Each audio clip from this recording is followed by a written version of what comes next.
5학년 친구들 안녕하세요. 신나고 즐거운 과학 시간. 자, 키위생과 함께하는 과학 시간.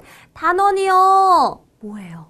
바뀌어서요. 뭐예요? 식물 이야기 하자고요? 네, 맞아요, 친구들. 우리 식물 이야기 한번 해볼 겁니다. 제목하여 3단원 식물의 구조와 기능 되겠어요.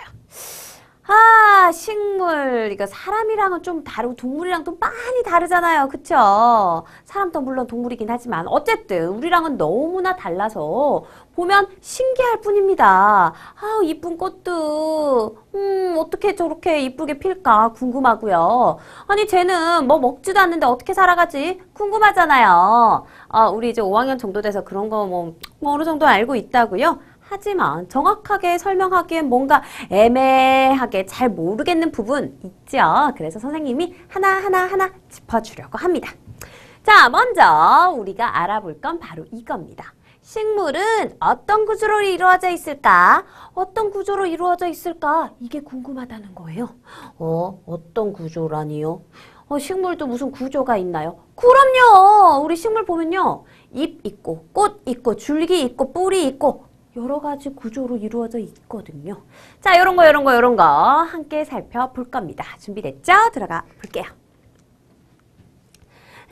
살려주세요. 아니, 뭐야, 이 식물 살아있는 거야? 자, 실제로 말을 못하겠지만 볼게요. 야, 식물 주제에 누워있다니 어서 일어나. 목이 말라서 물을 주세요. 뭐야, 목이 너무 말라서 물 달래요. 밥을 줘야 하는 거 아닌가? 자, 식물은 밥을 먹지 않거든요. 물을 먹거든요. 자, 그래가지고 아유, 물 많이 먹어라 하고 물을 이렇게 얼굴에다가, 아니, 꽃에다가 뿌려줬습니다. 뭐 하는 짓이에요? 전 뿌리로 물 받거든요. 근데 그것도 모르고 큐리는요, 야, 세상이 얼마나 험한데 날만 다 다행인 줄 알아. 자, 마셔 하고 뿌리가 아닌 꽃에다가 막 뿌려버렸습니다. 와와와와. 자, 그래요. 와이맨이 깜짝 놀라서 달려와서 얘기해줬네요. 큐리야, 잘 봐도 식물은 뿌리를 통해 물을 흡수하고 줄기를 통해 이동시킨단다. 난 몰랐지. 자, 그래서 핵의 식물 주제에, 큐리가 좀 업신여겼어요. 그쵸? 자, 또 나름 복잡하거든요. 자, 그래요. 우리 큐리가요, 아직 식물에 대해서 잘 모르는 것 같아요. 뿌리가 무슨 일을 하는지, 그리고 줄기, 그리고 잎은 무슨 일을 하는지, 꽃은 무슨 일을 하는지 잘 몰라서 그랬던 것 같아요. 우리가 알려주자고요. 자, 봅시다. 자, 먼저 우리 식물 구조를 한번 관찰해 봅시다. 식물의 구조 관찰하기. 선생님, 식물의 구조 관찰하려면 식물이 먼저 있어야죠. 그래서 준비한 것이 바로 이 모종 되겠습니다. 자, 식물의 구조 어떻게 구분할 수 있을까요? 자, 식물의 모종을 하나 준비했어요. 자, 모종이 뭐야? 모종이라는 건 이걸 말해요. 옮겨 심으려고 가꾼 어린 식물. 화분이나 화단에 심으면 자라면서 꽃을 피우고 열매를 맺게 되는 이것이 바로 모종입니다. 아, 그렇구나. 모종이란 게 바로 그걸 말하는 거구나. 씨앗에서부터 바로 우리가 뭐 뿌려서 키울 수도 있지만요. 그렇게 되면 시간이 많이 걸리죠. 그래서 모종을 준비하는 경우가 많아요. 씨앗을 한꺼번에 많이 뿌려가지고 얘들을 이렇게 좀 키워서 어느 정도 상태에 이른 다음에 요걸 옮겨 심는다는 거죠. 자, 이런 거 옮겨 심기 전에 요 작은 어린 식물을 우리는 모종이라고 하는 겁니다. 자, 그래서 우리도요, 이 모종을 준비했어요. 이 모종은 뭐 조금 많이 자란 것도 있고 좀 덜 자란 것도 있는데요. 우리는 조금 자란 모종을 준비했어요. 모종을 흰 종이에 올려놓았습니다. 흰 종이에 올려놓고 관찰을 하려고요. 근데 왜 흰 종이에 올려놓지? 그렇게 해야지 우리 정확한 색깔 그리고 이런 것들을 자세히 볼 수 있겠죠. 식물 모종의 뿌리를 씻어서 흰 종이에 올려놓아 주세요. 이렇게 흰 종이에 올려놓는 건 모종 명확하게 관찰하기 위해서입니다. 자, 그럼 우리 돋보기를 이용해서 식물의 생김새 관찰해 볼게요. 어떻게 생겼나? 자, 그리고 어떤 느낌일까 손으로 만져보기도 하고요. 눈 크게 뜨고 잘 보이는 건 또 눈으로도 관찰해 보는 겁니다. 자, 이렇게 잘 관찰해 보고요. 식물의 구조 구분하고 각 부분의 명칭을 이야기해 보는 거죠. 자, 친구들 잘 살펴봤나요? 오케이. 선생님, 제가요, 식물을 한번 관찰해 보니까요, 이렇게 이루어져 있더라고요. 자, 아래쪽에는요, 식물의 뿌리가 있었습니다. 자, 이렇게 쭉쭉쭉쭉 뻗어있는 식물의 뿌리가 있었고요. 뿌리는 이렇게 줄기와 연결되어 있었어요. 그렇죠? 자, 이렇게 뿌리는 줄기와 연결되어 있었는데 이 줄기는 또 쭉쭉쭉쭉 가지를 뻗어서 이곳에 잎이 달리고 그곳에 꽃도 피어서 달려있고 열매도 달려있더라라는 겁니다. 뿌리, 줄기, 잎, 그리고 꽃과 열매까지 대부분의 식물은 이런 구조를 가지고 있는데요.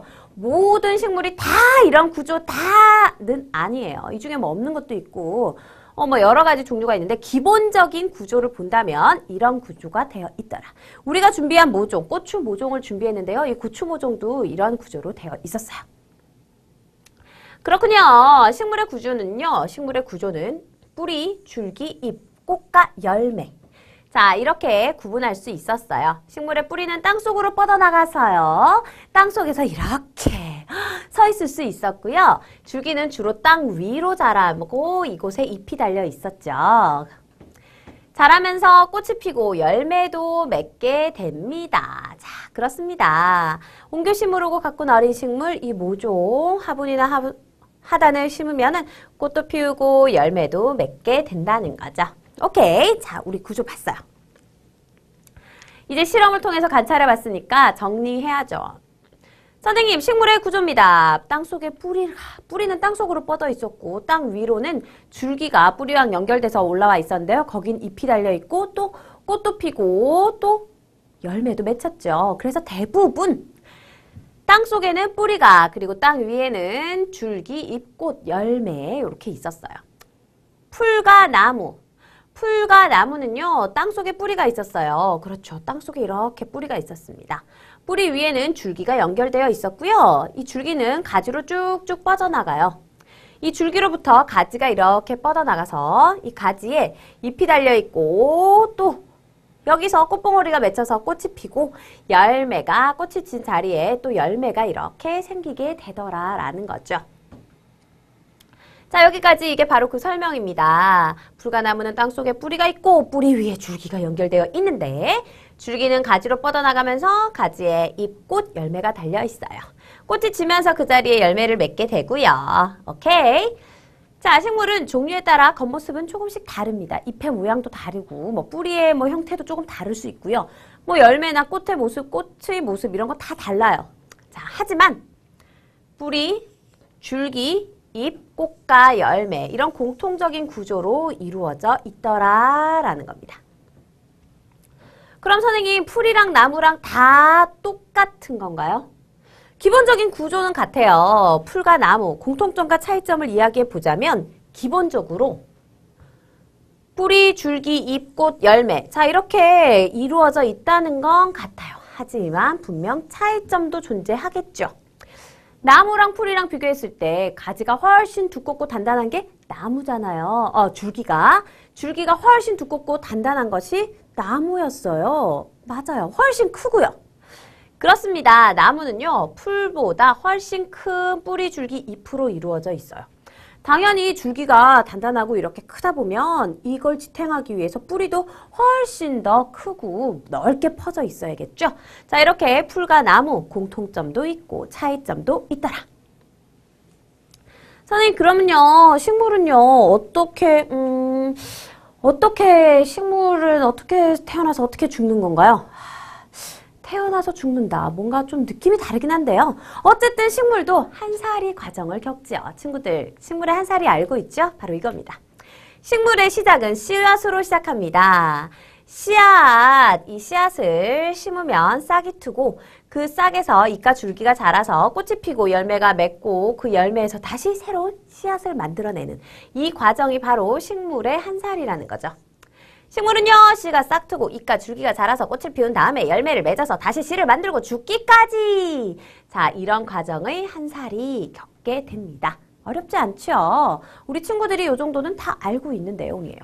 근데 선생님, 모든 식물이 다 뿌리, 줄기, 잎, 꽃, 열매, 자, 이거 다 가지고 있나요? 그렇진 않습니다. 여기 보이는 것처럼 꽃이 피지 않는 식물도 있거든요. 대부분의 식물은 꽃이 핍니다. 하지만 고사리, 이끼처럼 꽃이 피지 않는 식물도 있어요.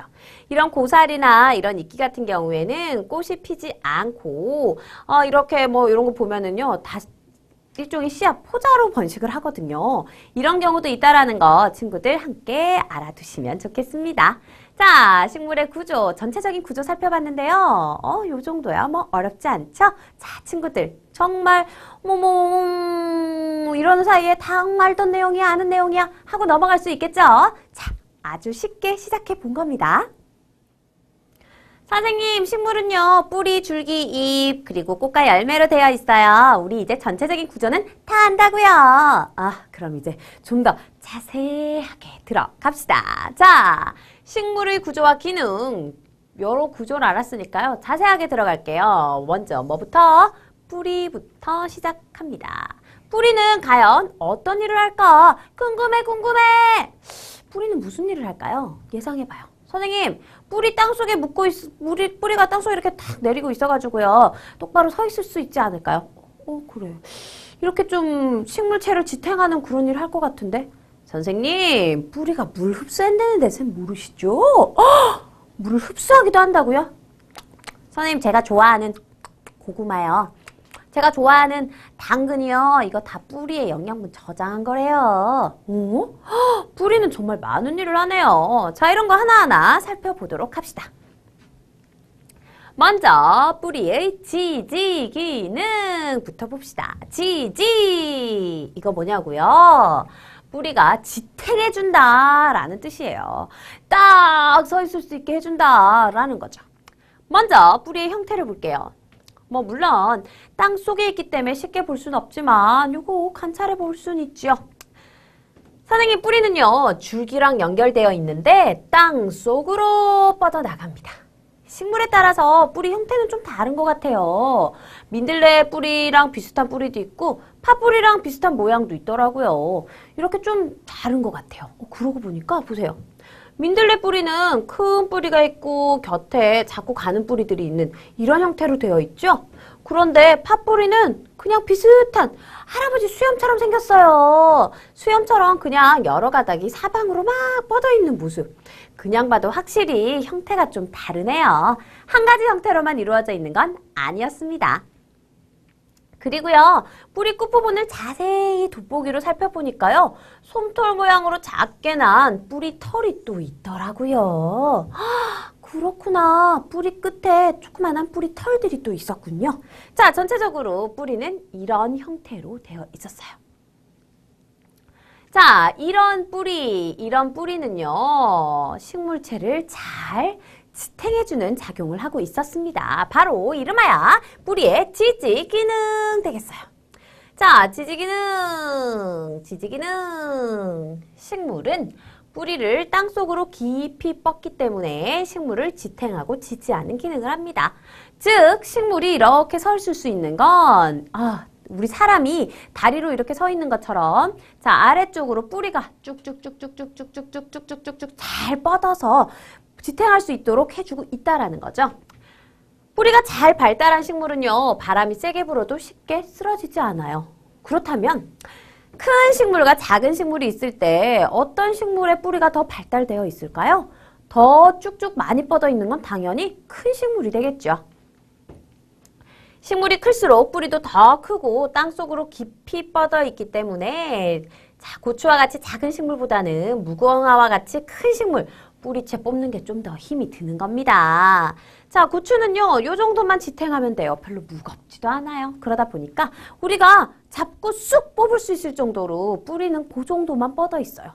하지만 무궁화는요, 거의 나무예요. 그렇죠? 자, 이렇게 훨씬 더 크기 때문에 이거 우리가 그냥 하려고 해도 잘 뽑아지지 않습니다. 그렇죠? 그만큼 뿌리가 더 넓고 깊게 자 뻗어 있기 때문이라는 거죠. 자, 우리는요 뿌리의 지지 기능 살펴봤습니다. 선생님, 뿌리는요 지지 기능만 하는 건 아니었어요. 또 다른 기능을 하더라고요. 무슨 기능? 바로 저장 기능이에요. 자, 우리가 맛있게 먹는 당근, 고구마, 무 이런 거 있죠? 사실은 이거 뿌리입니다. 뿌리였어요.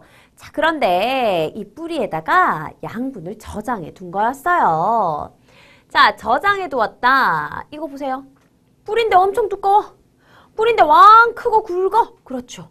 다른 식물의 뿌리와는 좀 다르게 크고 굵은 모습을 하고 있습니다. 무, 당근, 고구마 등의 식물은요, 잎에서 만든 양분을 뿌리에 저장하거든요.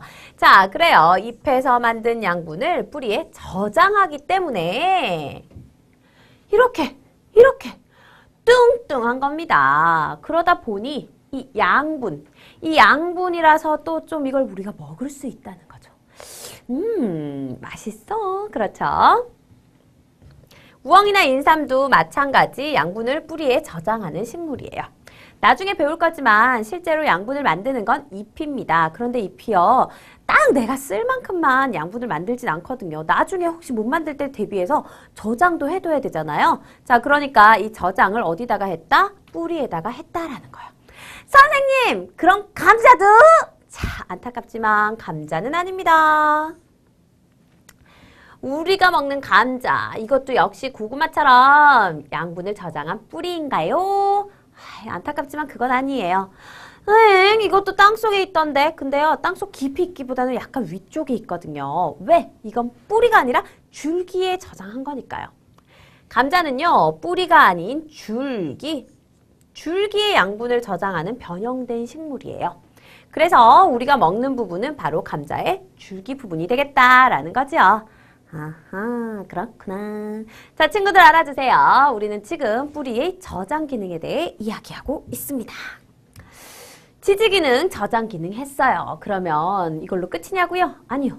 또 하는 일이 있습니다. 바로 뿌리의 흡수 기능이에요. 이거 엄청 중요한 기능입니다. 식물은요, 이거 물을 쫙 빨아들여가지고, 이 물을 가지고 이 양분을 만들어낼 수 있는 원동력이 되는 거거든요. 양분을 만들려면 이 물이 꼭 필요하거든요. 그렇다면 어딘가에서 물을 빨아들여야 되는데, 이렇게 물을 빨아들이는 일을 하는 게 바로 뿌리라는 거예요. 그러면 진짜로 얘가 뿌리가 흡수하나 확인해보고 싶다라는 생각 들지 않나요? 선생님은 들더라고요. 그래서 이렇게 했습니다. 식물은 물을 어떻게 흡수할까요? 자, 양파 2개 준비해주세요. 양파 2개를 준비해서요. 한 개는 뿌리를 자르고 다른 하나는 뿌리를 그대로 둘 겁니다. 크기가 같은 비커 2개에 같은 양의 물을 담아서요. 양파의 밑부분이 물에 닿도록 각각 올려놓아주세요. 자, 그렇게 한 다음에 햇빛이 잘 드는 곳에 3일 이상 놓아두는 겁니다. 자, 어떻게 하는지 알겠죠? 조금 이따가 선생님이 어떻게 하는지 사진으로 보여줄게요. 비커 2개에 담긴 물의 양이 어떻게 변하는지 관찰하고요. 왜 이렇게 변했지? 그 이유도 생각해 보자라는 거죠. 자, 보세요. 이렇게 했다는 거예요. 요렇게. 자, 비커에다가 물을 담아주세요. 그리고 양파 크기랑 이거 비슷한 양파 2개 준비하는데 하나는 뿌리를 다 잘라버렸어요. 하나는 뿌리 그대로 뒀어요. 자, 그리고 이렇게 올려놓아서 물이랑 닿을 수 있게 해주는 겁니다. 자, 이렇게 해줬어요. 어떤 일이 일어났을까? 처음에 물의 높이는 이랬습니다. 여기 지금 분홍색으로 표시된 부분 보이죠? 처음에는 이랬어요. 뿌리 없는 거, 뿌리 잘라버린 거, 뿌리 그대로 둔 거.